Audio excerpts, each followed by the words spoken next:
Good morning, ladies. Welcome back to the Well-Nourished Homemaker. Welcome if you're new. If you are new, my name is Audrey. I like to make motivational homemaking videos, stay-at-home mom content, just to help encourage you to cultivate a grateful and content heart and just day in the lives. I like to show a lot of fitness and health and wellness motivation just to help encourage women to nourish themselves and take care of themselves, mind, body, soul. So if you are interested in that kind of content, I would love to have you. If you enjoyed today's video, please give it a thumbs up. It really does help out my channel. I made myself a cup of coffee and I'm trying to work with the lighting. It's a little bit overcast and rainy today. So yeah, I just wanted to sit down and do a little chit chat and talk a little bit about just some things that I have been recently going through change. And as you ladies know, I've been trying to go on this fitness journey and lose the postpartum weight and get strong and healthy and fit, and learn how to nourish myself, take care of myself. And through that, it made me think a lot about women and the journeys we go through in motherhood and postpartum and just in life really. And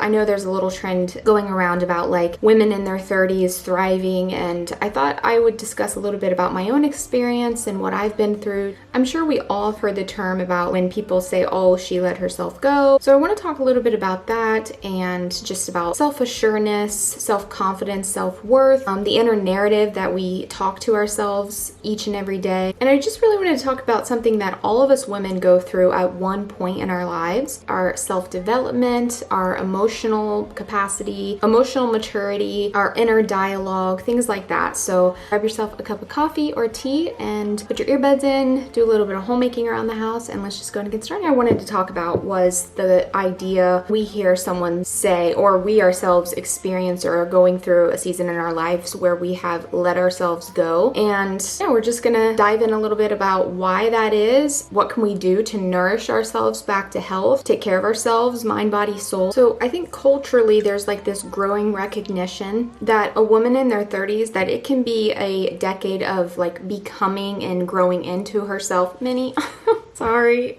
She does this every time. A decade of becoming rather than settling. And I think every circumstance is different, so that's an important factor to take in. This doesn't always happen in your 30s. It can happen in your 40s, 50s, 60s. We are all experiencing life at the same time, but also in different seasons. So our lives can look completely different. And I think that's why a lot of women find comfort in women who are in their particular season, because they can almost flourish and grow with each other. So I believe that in order for us to get to that growing, thriving version of us, it's necessary that we go through growing pains. Things that must take place and that challenge our values, our beliefs, our morals, refining us, molding us into what kind of character and what kind of person and woman we are going to develop into. In that testing, those challenges, they're going to help us become more self-assured within ourselves when we experience those trials and tribulations and those really hard, challenging moments in life where we feel like we really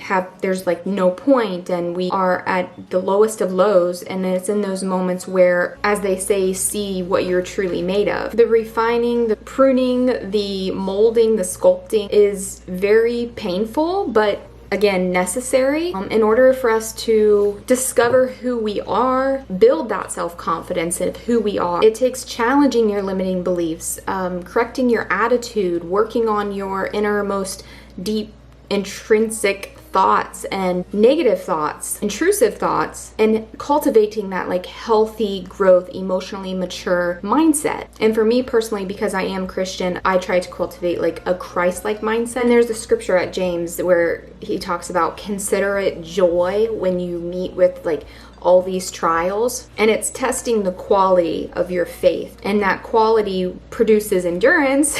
But we can't cut off like our trials. We don't, as much as we want to like end them, or maybe there's something that maybe our children are trying to prune out of us and we just want to ignore it or suppress it, but we don't want that to cut it off, because we want that endurance to complete its work so that we can become whole, so we can become complete, come out of it becoming more sympathetic, more compassionate, more understanding. So it's absolutely necessary to develop self-confidence. self-esteem. And usually this happens in our teen years. We would have had parents to guide us and mold us and help us to develop that self-confidence. But I think for the majority of us that we didn't grow up having parents who were themselves very confident in their self-worth. We either grew up with dysfunctional parents who were struggling with their own trauma and they really never had that framework themselves that was taught, passed down to them on how to build their self-confidence in a healthy way. Or maybe we had parents who worked overtime and were never home. Whatever your circumstance, if you never had that guidance in your teen years, you may have just gone into your early adult lives learning how to find that worth and that reassurance and confidence through external things. We'll talk about later on in the video about what we can do and how we can go about that if we have for so long been codependent on those things. So let's talk a little bit about like key traits for healthy self-confidence.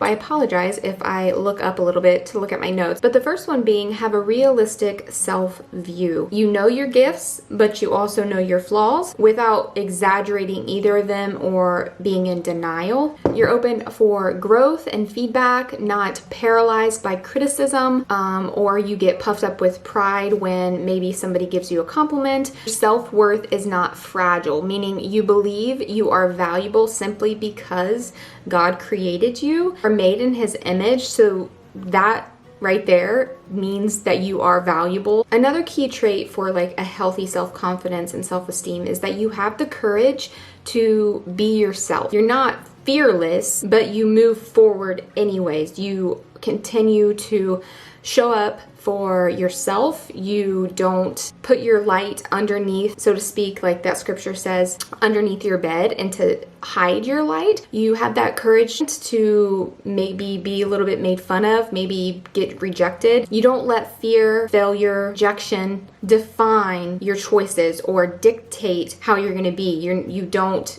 again, like hide your light or fear of judgment or criticism. Another key trait for healthy self-confidence is that you respect yourself, you have boundaries, you also respect other people's boundaries and realize that it's not like a rejection towards you per se if there was something where you invited them to something and they didn't show up, or you were really interested in them and you gave them a sweet commendation and maybe they didn't reciprocate that. You don't allow that to reflect and your self-worth and your confidence. You always just want to give people the benefit of the doubt. And also a really important one that I have tried to cultivate for the last couple years is to have a growth mindset, and that you look at every failure or mistake as an opportunity. Every trial, every challenge, this is an opportunity to learn, not to prove that you're enough or not to prove that you can get through it or to prove your worth. It's not thinking too much of yourself and it's not thinking too less of yourself, but thinking of yourself truthfully, like without the emotions, without the pain, the trauma, all these things, like to truly look at yourself objectively and logically. And I like to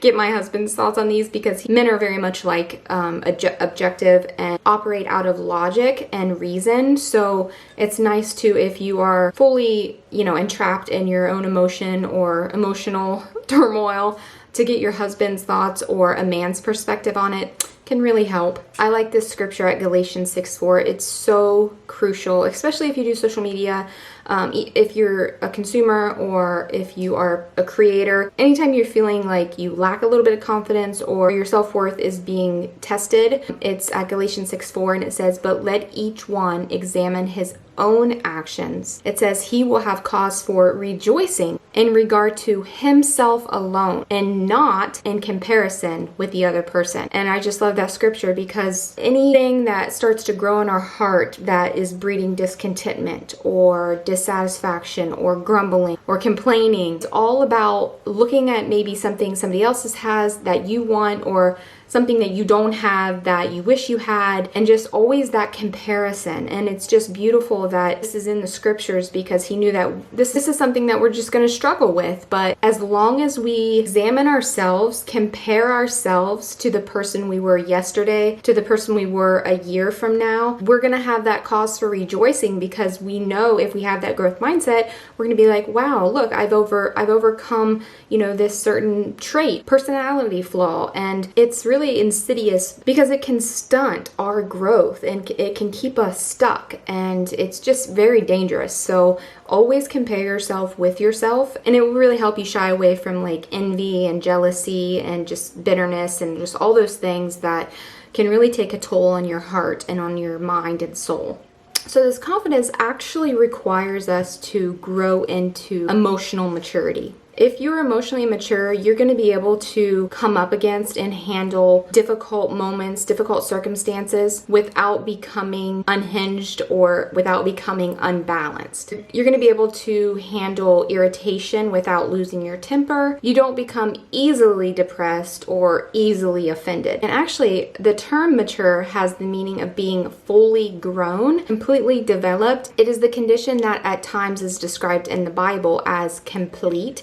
And as we talked about earlier about having that endurance complete its work so we can become complete. To foster this confidence as a woman, one takes care of her wellness, her well-being by eating nourishing foods, by getting in a workout, by taking care of her fitness, her self-care, and this aids in your self-confidence. It's actually said that children don't develop into emotional maturity if they have not been in a climate reared by love. So if you are somebody who lacked that growing up in your childhood, or where your parents have failed you in that aspect, take heart, because a person can develop emotional maturity by application of Bible principles. Feel like you can teach yourself and educate yourself and learn how to develop this emotional maturity. And it's going to take a lot of trial and error. There's going to be times where you want to act on your flesh and just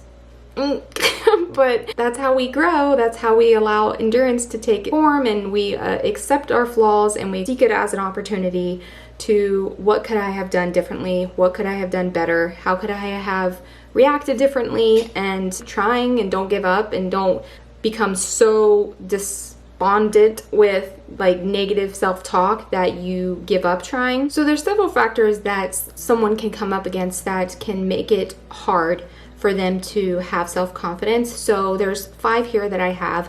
1, negative self-talk. So constantly criticizing yourself can lower your self-esteem. Also, past experiences, negative experiences like trauma, failure, can impact how you see yourself. 3, comparison with others, as we've talked about. Constantly comparing yourselves to others can really lower your self-esteem, as we talked about what we can do to combat that. But 4, lack of support. So not having the supportive environment or relationships, healthy relationships that can help booster your self-confidence and give you those compliments, reassure yourself of your worth. 5, unrealistic expectations. So this is a big one. Setting very high expectations, standards that are hard to meet, and that can lead to disappointment. It can lead to feeling inadequate. And sometimes when we have low self-esteem, we can try to seek the approval from external things, whether it be someone else or something, can make us codependent, and we desire that confirmation, that validation, the next compliment to reassure ourselves of our worth. But the problem with that is that once you get that compliment, it will sustain you for a little bit, but it's so fleeting that you're going to look for the next hit. And until you reassure yourself, to reassure your heart of your worth and build that confidence within yourself, you will always be on this emotional roller coaster. You will always feel dependent and always question your worth. And a part of that emotional maturity is not allowing our emotions to control us, not allowing our emotions to rule over us, but to control our emotions. And to understand that emotions are very fickle, they're fleeting, they're not reliable, they're not trustworthy. Our hearts are very deceptive, and they can condemn us, they can be very treacherous. Emotions are not a reliable guide, so we always have to test our emotions, test our thoughts, take our thoughts captive, comparing them with scripture and what does God's thoughts say on them. I created a daily Bible journal note, and on the bottom I have negative self-intrusive thoughts from the enemy, and then I have God's thoughts.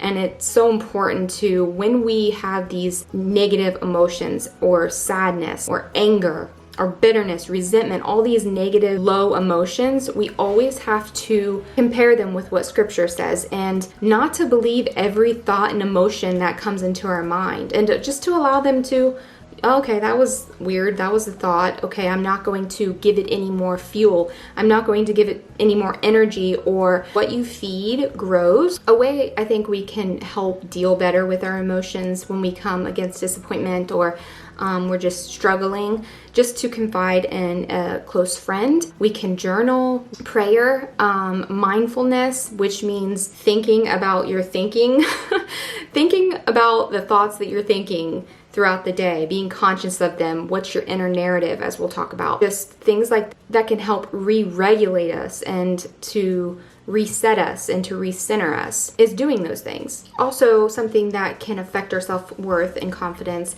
again, like I talked about, is social media, and also respecting your boundaries. So for me, if I feel like I'm losing my creativity, or I'm losing my spark, or I'm losing my joy for life, and I just feel like I'm pushing past my boundaries, I'm not respecting, I've talked about this in my last video, that's a good indication to me that I need solitude, I need time, I need reflection, I need meditation, I need to go inward in a healthy sense and to reevaluate my priorities. I think that's another part, that if you are striving so hard to reach those external things, you will push past those boundaries. All that comes out of that is, one, sure, you get a little bit of hit, but it's fleeting and you need to do it again, and you get burnt out emotionally, physically, you start to manifest symptoms. Of course, this can differ from when you are in survivor mode in motherhood and you're in the trenches, or you're going through a tough season in motherhood. That's a little bit different. When I'm saying like to base your worth and to seek validation through acts of service, through performance, that is not going to be sustainable and you will reach burnout. Now we're going to talk a little bit about the concept of she let herself go. So it usually means that a person has stopped maintaining their appearance, their health, their overall self-care in the way that maybe they once did. You've noticed a difference. It's often used, though, unfairly and judgmentally, unfortunately, to describe changes like weight gain, dressing more casually, or just seemingly like less invested in your fitness or your health or just overall appearance. Again, like I've talked about, there is seasons in motherhood where you could let yourself go. For many women in that time, they just need to be highly aware, highly sensitive to little pockets and moments in that season where you have to take advantage of that nourish and feed your soul. It's really like the time that you do have, how are you using that time wisely and using it to the best benefit of yourself and your wellness? Because if you're just doom scrolling, you're going to feel depleted. One, that passes the time so quickly compared to like getting in a bubble bath, setting with candlelight, listening to some soft music, having a fresh cup of coffee or tea, and just sitting there with your thoughts and emotions, having a good cry. I mean, that hour can really uplift and nourish your soul. But a lot of the times, I think women just out of bitterness or frustration or just pure survival mode, it's so easy just to go to the quick escapism or the quick fix. Really, again, like they've never had somebody guiding them or teaching them, like their mother or their grandparents, or who say, honey, these are some things that I did during this time to help nourish myself and take care of myself, and it's just important to like set boundaries and use your time wisely. Like otherwise they're just like, okay, let me be on my phone, or let me watch a quick TV show, or let me like zone out and veg on some chips on the couch, which I've done all those things. The phrase can carry a lot of assumptions. It can carry a lot of stigma because it doesn't consider and ignores like the context of whether like you're stressed, motherhood, a trauma happened in your life, health issues. And another phrase that many people talk about is like you hit a wall in like your 30s, or a lot of people would say like, oh, once you hit your 30s, it's downhill from now. Once you have children, like just wait, and all these things. And they are just projecting their own indignation and their own frustrations and their own experiences on you, and you take that possibly as your own narrative. So when you do come against these difficult moments, like you're facing motherhood or you're having difficulty in your marriage, you start to believe like those narratives, like, oh, this is how it is. And the thoughts that we think and the things that we think about other people's thoughts are so powerful in our own narrative that we have in our mind that it can control and dictate our own perspective on life. So that's why it's so important that we really take caution and we have boundaries in who we listen to, and always compare that to what Scripture says. What Scripture says about motherhood, what Scripture says about the marriage arrangement, and what Scripture says about the purpose of life. All these things that these people, that's their experience. What does Scripture say, and how can I make Scripture my experience? So from knowing all this, how can we respond to maybe that kind of comment with compassion and curiosity if we ever come against that ourselves, where we feel we have let ourselves go? Maybe a woman at the grocery store or a friend or a family member. How can we approach it with more compassion and curiosity? So one, compassionate reframe work. Tailor our thoughts more towards, I think we all go through seasons where we're in survival mode and we just have different priorities. It really doesn't mean that they've let themselves go. It just means that they're in a really tough season in their life. And how can we show a little bit of kindness and compassion or do something nice for them to help take care of and encourage them to take care of themselves and their self-care and their soul care? Maybe buy them like a massage or give them like a gift card to a coffee shop where they can go and, you know, get a little treat for themselves. We just don't want to be so quick to judge somebody by their appearance, and we just want to be a little bit curious as to like, I wonder what she's going through that we don't see. There's physical and mental exhaustion. There's shifting of values. Some people just don't focus so much on external in certain seasons, and they just want to focus on internal. A lot of the times people have a connection with their view of like their worth and value through their beauty. So maybe they're going through some sort of change and development in their journey to building that self-worth, so they try to eliminate anything that could feed that, if that makes sense. Like they don't focus so much on their hair and makeup. As long as they're clean and presentable, they may suppress that to kind of like not feed the addiction in a sense. So something like that, we just don't know. Of course, major life transitions, childbirth, grief, a death in the family, hormonal changes. So, you know, depression, burnout, those things can really cause a woman to neglect themselves. So as you go through these transitions and you start to feel like you have more capacity to take care of yourself, you are starting to feel like you're getting out of survival mode, and or, you know, like your nervous system is getting out of fight or flight, and you're trying to nourish and take care of yourself, then you can start to shift over into what they say is like 30 and thriving. Of course, the age does not matter. It's not limited to 30s. It just naturally sometimes happens in life, is the timeline. So for women in their 30s, they usually start to experience a few things. So I wrote down, so first being a greater self-awareness. So many women in their 30s have a stronger sense of who they are, what they want, their values, their beliefs, that's been tested, what they will tolerate, again, setting those boundaries. And that clarity, it aids in that self-confidence. Two, they're more established with their career, their financial stability, their better income, just more able to know what they want out of life. Even if they did go to college for like a 4-year degree and they find that that's something that doesn't make them happy, it doesn't make them feel fulfilled, they will, you know, shift and pivot and try to find a way to find that thing that brings them that joy and still is able to support them financially. Also, another thing is that they start to prioritize more of their health and well-being, but women are more increasingly interested in like holistic health. They're aware and take note and are conscious of, with balance, of course, what is in the food. They have a healthy mindset when it comes to food. They try to be balanced. They start to reject like the hustle culture, and they want more of like a soft, slow-paced living. You start to really reevaluate and rewrite what true like beauty is. Many women are actually embracing aging, and also many women in their 30s are starting to let go of like the comparison and be more in community, be more in groups and teams to help support women. Okay, so now I just wanted to talk a little bit about self-assurance and being self-assured.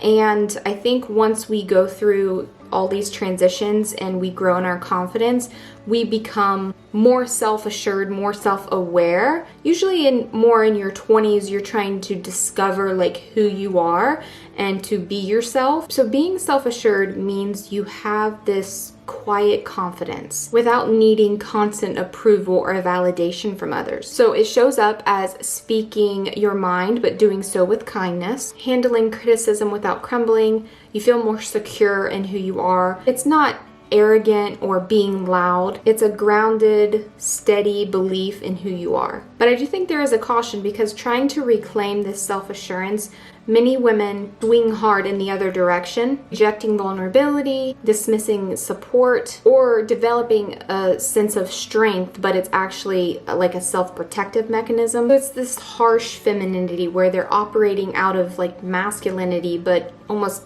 in disguise of femininity, like hard femininity or like dark femininity. And I think that again is just a way to protect, because it is very uncomfortable being vulnerable. I think it's easy to look at those women and be silently judging them or making assumptions. I think it's important that we look at the deeper root of their behavior. And a few reasons why I think women act like that is because, one, overcorrection after years of suppression. So if a woman has been silenced or dismissed for most of her life, when she starts to find her voice, it can come off very harsh and strong. And it's not always confidence, it's just survival. Also, just a misunderstanding what true empowerment means as a woman. So society often equates power with dominance or independence. But true empowerment isn't about proving your strength. It's about knowing you don't have to prove anything at all. Also, another one is fear of being vulnerable, because maybe they've opened up in the past to a spouse or a friend and they have been judged or mistreated. But self-assurance and softness can coexist. It's just, for those situations, it's just going to take a little bit more healing and a little bit more trust and time. And also, I think just lack of examples. If you're not a Christian and you don't look towards the Bible, there might be a lack of women in your family where you can look to this type of quiet confidence. They just reject foolishness. They don't feel the need to debate or fight. They try to be gentle towards all. They show shrewdness and restraint when they're wrong or when they make a mistake. And they're just emotionally more connected and in tune, and just try not to avoidance in their emotions or suppress them. And when they recognize that, they try to be more curious and approach their emotions without judgment. So I have here, quiet confidence is the kind of self-assurance that does not need to be announced. It's calm, steady, and rooted in self-trust, not ego. A person with quiet confidence, they don't dominate the room, but their presence is felt, and they don't need to prove they're right. They can let others talk without feeling the need to interrupt or fear that they're being outshined. It is a powerful presence, but humble. Strong, but grounded at the same time. And it grows over time, usually through struggle and healing and hardship. So in order to develop this quiet confidence, you need to develop your self-assureness. So in order to develop your self-assureness, you need to assure your heart in whatever your heart condemns you in. So at 1 John 3:19 and 20 is a really good scripture. It says, "We shall assure our hearts before Him, God, as regards whatever our hearts condemn us in, because God is greater than our hearts and He knows all things." So again, always going back to scripture.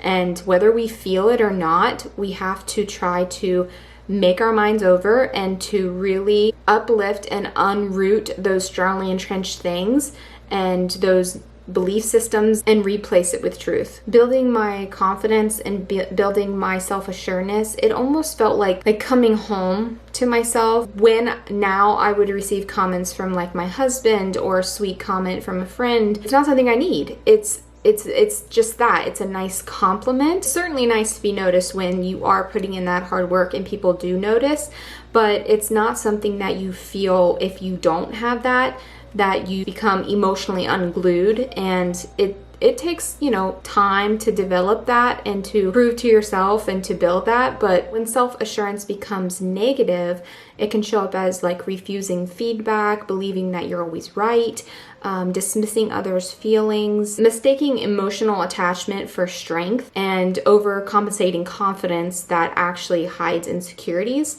So true self-assurance is grounding in humility. It knows I'm enough, but also how can I still learn, grow, and listen? So now I wanted to talk a little bit about our narratives, the things that we think in our belief systems and our thoughts. And this is truly powerful because self-narratives shape your identity. The story you tell yourself becomes the lens in which you interpret life and your perspective on life and relationships and people and yourself. And other people's narratives can start to hinder or shape our own narrative. People that we are closest to, even in childhood, it can become a part of your internal dialogue, even if they're not true. It's so powerful that narratives can filter our experiences. So once you adopt a narrative, we tend to notice what confirms it and also reject anything that doesn't. If your narrative is always, people always leave me, then you may focus on like only rejection and avoid loyal relationships and self-sabotage. And if you are somebody who needs to work on your inner dialogue, I highly recommend narrative therapy. And it's something that can really help you to recognize, question, rewrite your story. It can help shift your thoughts, your emotions, and your behaviors. There's actually several Bible scriptures that support this idea that our thoughts and our internal narrative shape our identity.